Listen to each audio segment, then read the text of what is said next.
I am the Director of Innovation for Embraer's X program, and I'm based out of Silicon Valley. What we're here today in our prototype room is to work with members of the public to have them better understand what we are trying to do in making a vertical takeoff and landing, all-electric vehicle that will reduce your commute time by over 40%. One of the things we are trying to do is reinvent how you interact with your city, particularly no longer sitting in your car. A lot of the things that we have around the room are to sort of demonstrate and have you exercise your thoughts about what your future should look like. So we don't want to say, oh, this is what it is and you have to accept it. We want to work with everyone to better understand what is going to be the future that everyone can benefit from. So we have a small prototype table over there that allows you to play with Legos.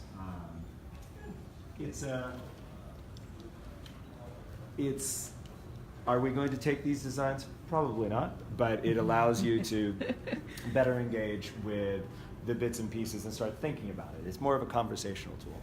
Over here we have one of our designers, Takashi, who is actually designing parts of the vehicle, and today he's sitting down with everyone and sort of drawing their visions of what the future could be. As part of the other projects, we have a virtual like demonstration of what vertical takeoff and landing inside the city will look like and sound like. Over here, if you follow me,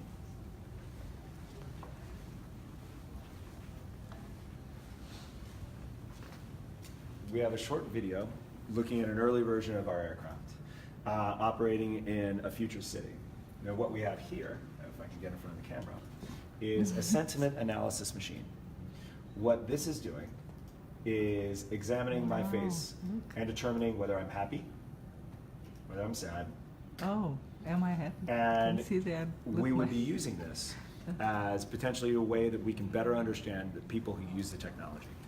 So instead of taking an Uber and saying it's 4 stars or 5 stars, we want to know the exact details and times that you experienced a good ride versus a bad ride, because we want to be dynamic and constantly improving the product. And that's not just about how big the wings are, but it's about how you feel inside the vehicle every single moment and how we can better interact with you. So let's say it's a windy day. Is it just simply about providing you more information about this so you feel comfortable and informed? Or is it having an attendant take extra care and making sure that you're secured inside the vehicle? Is it providing you with more data while you're in flight? What can we do to make you feel better about this type of transportation? Now, in the very beginning, the vehicle itself will be priced so that everyone can access it. For the distance, it will be the same price as an Uber Black, but as things grow, we will be pushing that price down, hopefully to the level of Uber X, so that you will be able to give up your automobile if you wish. Now, if you like automobiles and you like taking long driving trips, no problem. But we want to provide you with that choice, and we want to provide your communities with that choice, so that you can see the value even in your own community, not just simply because you are able to fly back and forth from work. But think of this as a time machine, that if you spend 4 hours a day going from your home to your work, we will give you maybe 3 hours of those days back. What do you do with that? So that instead of taking 2 hours each way, you take 30 minutes. And because of that, you spend more time with your family, you could work on your career, or you can just actually spend time for yourself, which frankly, from my point of view, is sometimes the most valuable, because everyone else is demanding of your time. Maybe we can give some of that time back to you as a person. Did you have any questions? When is that going to happen? So, yes, that's a good question. First commercial operation in the United States, 2023. 2023, like 4 hours from now. 4 years. 4 years. 4 years, sorry. Oh. 4 hours. While around. Uh-huh. Yeah, it's fast. I think. And like, okay, we're talking about the US, but like when you talk about Brazil, where technology is kind of, this is all about people, right? This is all about people, but I have to tell you, Sao Paulo is a tremendous opportunity for not only urban mobility, but for the world to see what the city could be like. Sao Paulo has many, many challenges. However, we believe in not only in an industry, but we believe in Brazil. And we think that we could help create fundamental changes. So we're working with government and regulators and everyone to try to fundamentally assist every single person inside of major urban cities, and frankly, Sao Paulo is a tremendous opportunity. Right, but you probably have a lot of challenges there, you know, like we know Brazil. So it's very bureaucratic, and you know things take time in technology, and it's very expensive. But since these things is for people, how popular or democratic it will be? Speaking, it will be. But Like it's you know, for Embraer. people, we are talking. Sure.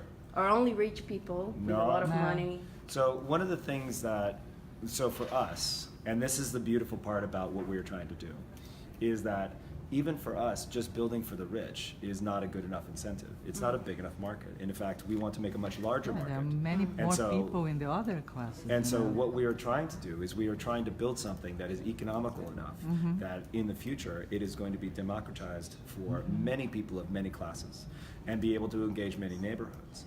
The other thing that people sometimes forget, so you think about technology as this big life-changing thing, Instagram and things like that. So Instagram, when it was sold to Facebook for $1 billion, it enriched 24 to 30 people. That sounds amazing for those 24 to 30 people, Yeah, but but- what about the rest of us? We are not building a technology, we are building an industry.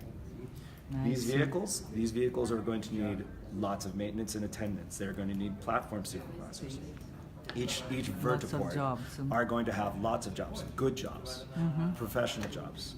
So there is going to be people working on networks, there's going to be software people, there's going to be vehicle people, there's going to be maintenance people, there's going to be people helping people on board the planes.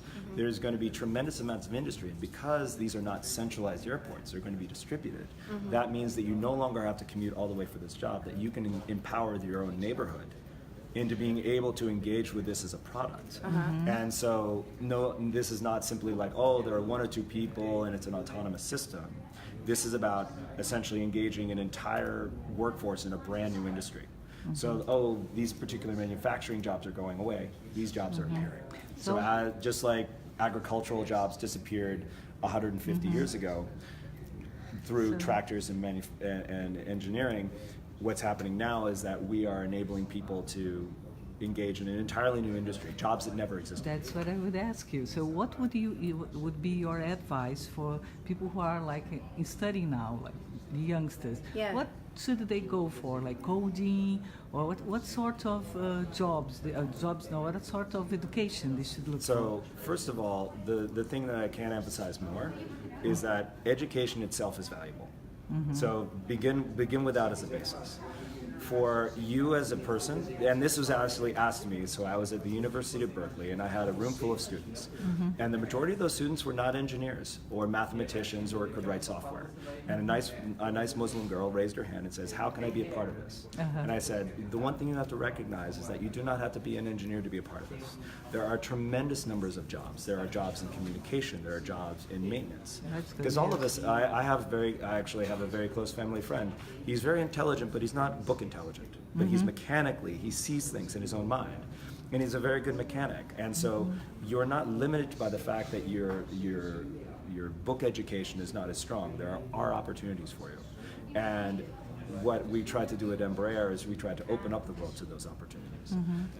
And hopefully by creating not just simply this aircraft, but the industry around this aircraft, we can create opportunities not just simply for the programmers and the engineers and the intelligentsia, but for the people who actually know how to work with their hands, who take pride in making sure that things are clean, things are safe, and that things work incredibly well.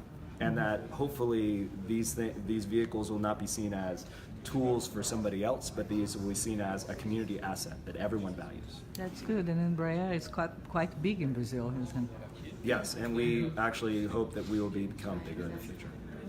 And I'm gonna just, guys, sorry. No, please. No, I wanted to know what that video is about, because we are trying, she's in education and I'm on the education too, and we are trying to understand, we are preparing young people like, Sure, follow me, we'll walk over there. disappeared, but he's one of the guys that we brought here through a program, innovation program. Come on. And we were watching that, and that basically everything we were working in our program is similar to what we saw here, like the Wonderful. Creativeness. you know, yeah. So they're learning. They're creative people from communication, and we got them a mentor that's teaching them technology, because they don't know any, not the technical thing, but Right. how to use it combined with creativity. Of course. Challenges And actually, on how to solve problems. The way we think about this is we think about it as user experience. And one of the things that, and this has been a challenge for technology overall, is who is the person who uses it. So that we have a group of very, very intelligent, very diverse people who look at the challenges with making the vehicle. First of all, we want it to be accessible by all, not just the strong, the healthy, the perfectly able. That we want to make this so that it is not just simply a burden that people have to do. I don't know if any of you have relatives who have difficulty moving. Yes, I do. I have relatives, and even getting them into the automobile is like, oh, oof. You know, you get them in and you sort of help them into the car. What we want to do by our design is to make it so that people feel that they are engaged and that they feel self-sufficient. And by good design, you can actually help people feel more engaged with the city. So not just building something for the stick figure person, but the people that have different abilities, that have challenges with seeing, have challenges with walking. But at the same time, you don't treat them as if they have no ability. That you just create simple accommodations and good design that allow through large doors, so that people can access very easily, so that they can take mobility devices with them, as opposed to sort of waiting to be the last person off and not having the feeling of being an equal human. And so we want to create that equal humanity, and design is the first part of that. So being able to think about the problems not just simply within yourself, but have empathy with the people around you, and use essentially the things that you're taught in university and design to be able to take that empathy and make it into something real. And that is what our group really focuses on, is how do we take as much information as possible from a diverse group as possible and make it the best product we possibly can. And that is, again, one of the creative things. These people are not, and some of them are engineers, but many of them are artists, many of them are sociologists, anthropologists, and that is and it requires imagination. It's not just simply 1 and 1 equals 2. It's creating something larger than the sum of the numbers. Exactly, that's it. So, and I saw the name of it's the Bridge to the Future. Our project is called the Future Creatives. Wonderful. Wonderful. It's super cool. So we brought him. It's the first edition, and he was the winner. He won with another boy. Congratulations. Thanks. So we bought him the badge and the ticket to come to the festival and have this experience. So it was so perfect that we came in here. Yeah. And that's Fantastic. Let's find some time to sit down and chat. I'd love to learn more. And it was the first place he came, isn't it? Yeah. It is your first experience here. Just arrived yesterday night. Oh, good. So you're not even awake. Yeah, it's very challenging. Going from Brazil to the United States, long flight the next day. So there's many wonderful things this year at South by Southwest. I'm incredibly pleased that you gave us the opportunity to speak.